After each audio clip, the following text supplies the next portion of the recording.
Hi, this is Stacy with WTI. Are you looking to reuse your bacon grease? Believe me, it is delicious in future meals. This container from Cambom is perfect for storing all of your bacon grease. The container has a saucer at the bottom, so once you pour in your bacon grease, it's nice and safe on your countertop.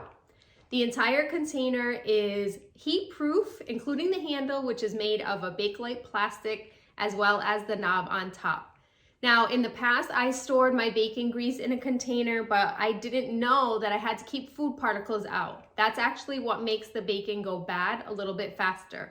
Thanks to this container, it has a strainer at the top, keeping all of your food particles out, so you're getting just pure bacon grease at the bottom. The container is generously sized. You can see it holds 6 cups, so it's actually much bigger than it appears in the picture. And it's absolutely delicious. When you want to reuse it, you just scoop a little bit out of the bottom and add it to your pan. I love using my bacon grease for roasted vegetables, and also I use it to make my turkey bacon, so I'm getting the best of both worlds, healthy and delicious. You will love using this bacon grease container and enjoy all of your meals with that delicious flavor, and that's my point of view.